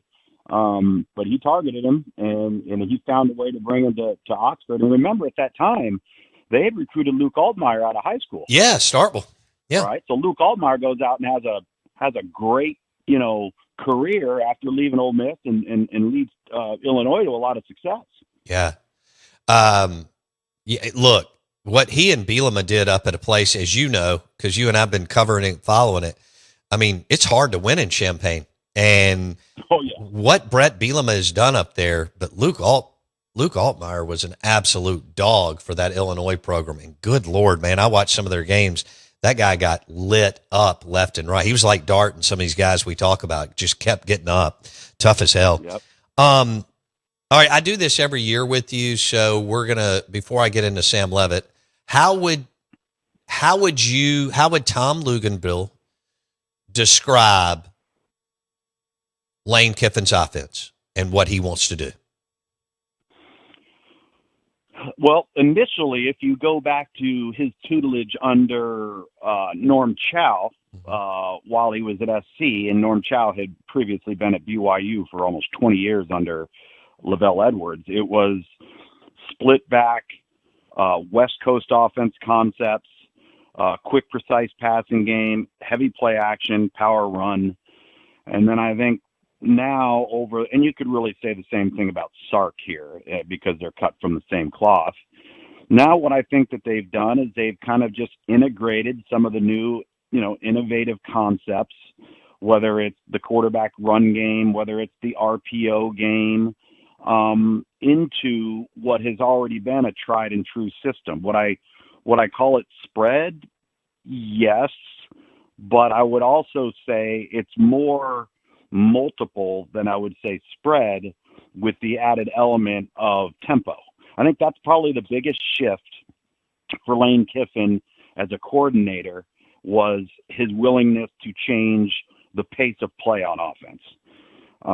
So I think it's evolutionary where, coaches are copycats, right? Sure. They're going to see this and they're going to see other people do that. It's just like I think I've told you this before. I asked Gus Malzahn back in, this would have been 06, 07, when he was the offensive coordinator at Arkansas, and they had Peyton Hillis and Felix Jones and Darren McFadden, and they were trying to work around the freshman quarterback in Mitch Mustaine, and everybody labeled this thing called the Wildcat, right?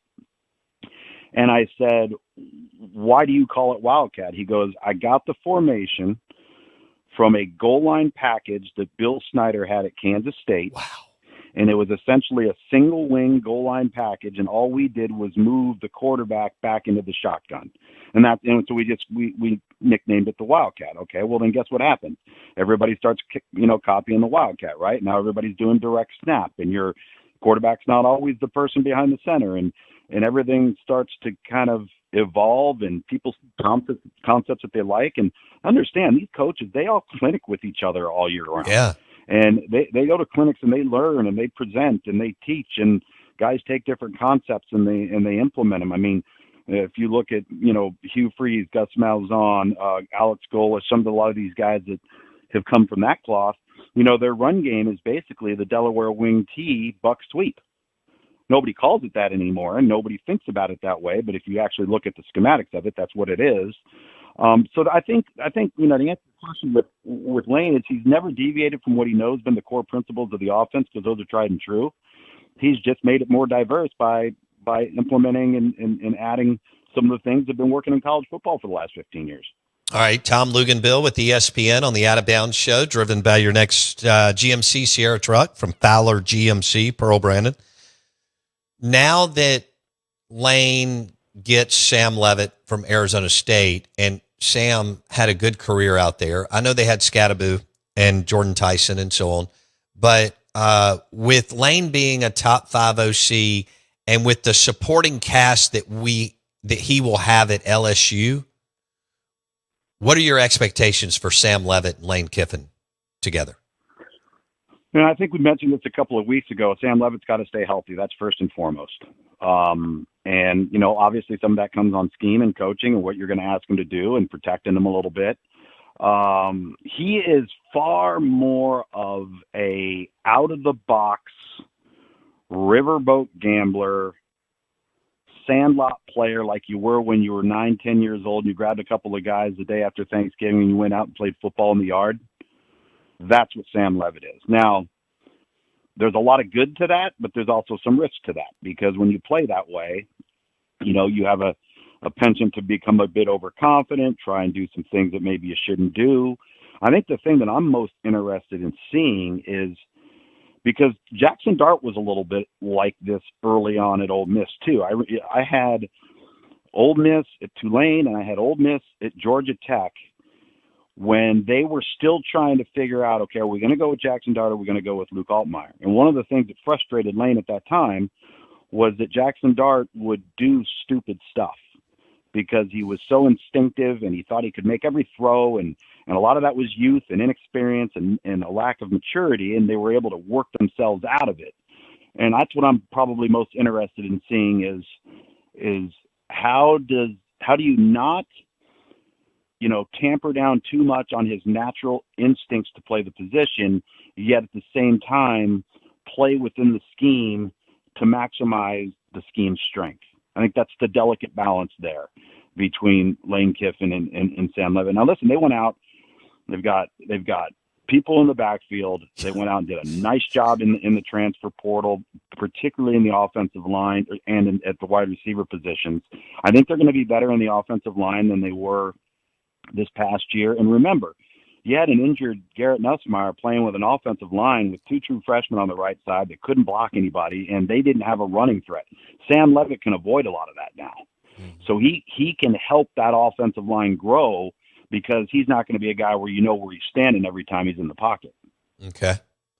Now, I want to go through the quarterback. Trinidad Chambliss is the best returning QB. And then would you go Arch or someone else, Tom Luganbill?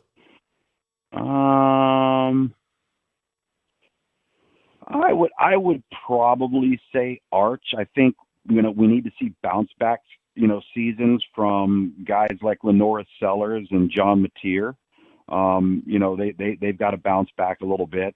I'm going to be very, very interested to see how Byron Brown acclimates at Auburn, because he is really talented. and very, very different than most of the guys in the conference. I think he could be How's he different? kind of a sleeper.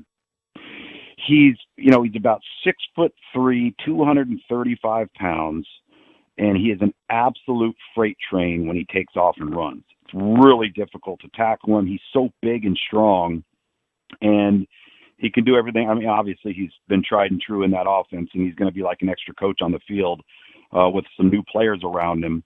But, he's got some of the Lenora Sellers stuff in him in relationship to you always have to be prepared to deal with his feet. And I think that's something that creates a challenge for opposing defenses. So I'm interested in that component.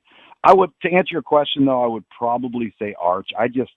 You watch his last 5 to 6 weeks of the season, man, and boy, was he playing lights out football. Like everything that now is reasonable to expect going into next year is based off of that, where everything that was so unreasonable to expect to start this past year was based off of nothing.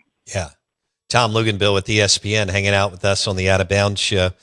I feel like Lane is overshadowing Arch. Like Lane, because of who he is and the success he had at Ole Miss and going to what I believe is a top 3 job in the country in LSU, is overshadowing one of the biggest names in the history of football who's going into his second year of starting QB. How do you see it? Good. Takes pressure off of Texas and Arch Manning and puts it all on Lane Kiffin. Yeah. I mean, if that's how I'm looking at it. If I'm Sark and Arch and the University of Texas right now, let all the attention be on somebody else. I think there's a level of legitimacy to that that is very real. So, listen, when you got to understand, you have one individual in Lane Kiffin who's a coach and a leadership of a program and drew so much media attention, particularly in the last 4 to 5 weeks of the season last year, and somebody that spends an inordinate amount of time on the internet selling, marketing, creating value, however you want to view it, right, wrong, or indifferent. He knows exactly what he's doing in that area. Where at Texas, Sark doesn't really bother with that, right, and Arch Manning really doesn't bother with it, right? So to be honest with you, I don't think they care. Yeah. Different approach. Both big brand. I mean, Yeah. Texas is bigger, but LSU is a big brand, as you know. So that's, I mean, Kirby doesn't do that at Georgia, and Sark doesn't do that at Texas. Who does anybody else in the? Trying to think. Dan Lanning will get after it a little bit. Yeah, and even though it's from a quirky, nerdy, like physics professor angle, Signetti is kind of in that space because he's so okay. All right, Tom Luganbill on the Out of Bounds show. I want to go to Alabama. All right, so we'll see what Luke thinks about this. This will be interesting. Kalen DeBoer going into year 3. Alabama Crimson Tide people are freaking out. They made the college football playoff, won a game, then got blown out. You would think they went 3-9. But of course. Okay, who's it going to be? Keelan Russell, Austin Mack? What direction is Ryan Grubb and Kalen DeBoer going to go in Tuscaloosa, Luke's? I'm going to take the last probably 10 days remaining prior to the opener to make that decision. Those guys as much time. All right, we're gonna get Luke's back. That went haywire, and I can't hear him there. So we're asking about Alabama's QB1. Kalen DeBoer has gone with other guys the last couple years, right? Milroe wasn't his guy, although he played some good football. Ty Simpson wasn't his guy, and he played some good football with no running game, by the way. And now we've got Austin Mack, who transferred from Washington, has been sitting for a while. And then Lugs knows all about this guy from his ESPN 300 in recruiting, and Keelan Russell. All right, Lugs, let's start over. Who do you think it'll be in Tuscaloosa? I'm not ready to sit here and tell you that I think it's going to be one guy or another, but I've been in this exact type of situation before. As a player, I've been in it as a coach, and I really think it's important, especially if you come out of spring football and somebody hasn't definitively pulled ahead, and you take it into the summer months and you get into fall camp and you put those guys into every possible situational scenario that can happen with an offense and with a football team. You chart the hell out of it. You evaluate every rep. You document every rep. You bring them all in and you tell them, here's how we're doing this. And this is who's going to get this many reps on this day and on this very reps on this practice. And then we're going to alternate it. And then we're going to chart it. We're going to chart your completions, your corrections at the line of scrimmage, your reads through your progressions, dropped passes. Did you make the right throw, but somebody dropped a pass? Did you make a bad decision, but you got away with it? And you chart all of it, and you put those guys really in a fishbowl, and you tell them, okay, we're evaluating you. One of you guys go out and take it, right? And I think, it might have been, I believe it was Nick Saban. Really, might have been Nick Saban coming out of spring one year where he you'll probably remember this, Bo, and everybody was asking him about the quarterback position. And he said, well, I've told those guys, how about one of you go take it? Right. So we don't have to make a decision. Right. Yeah. And I just, when you have guys that haven't played a lot of football, I think you got to compete to the end with them. Yes. Okay. Golly. So Trinidad coming back with an enormous amount of experience at Grand Valley and Ole Miss. Sam Levitt's played a good bit of football. Arch and Gunner back after 1 year of starting, which is huge to not have 1 year compared to having 1 year. Byron Brown, I don't think we have enough time. Somebody asked if there was some similarities between Byron Brown and Camario Taylor. I may let Lugs weigh in on that next week. I know he's played more. Byron Brown's played a lot more football. Camario Taylor isn't quite the bull in a china shop, if you will, when it comes to like just being a pure physical runner. In terms of having a large sample size of that so far in college football. Okay. We may hit on that a little bit more, but I like that. And that's a guy to keep. Auburn and Mississippi State play this year at home. So they'll see Brown, if he's still healthy, they'll see Brown in Starkville. I'm going to have to keep an eye on this dude. Tom Luganbill, have a great week, my man. We appreciate you. You too, man. Thank you, buddy. The Out of Bounds Show is driven by your next GMC Yukon and GMC Sierra truck at Fowler GMC. Pearl branded. Not Pearl Amber. Pearl branded. Hit the website, FowlerGMC.com. Hey, lunch today is brought to you by the Blue Plate Chicken Fried Chicken at Burgers Blues Barbecue, Dogwood, Flowwood. Burgers Blues Barbecue, B3, Dogwood, Flowwood. They just opened a new green space. Looks great. Smash burgers. Order for the office to go. B3, Dogwood, Flowwood. We'll see you tomorrow.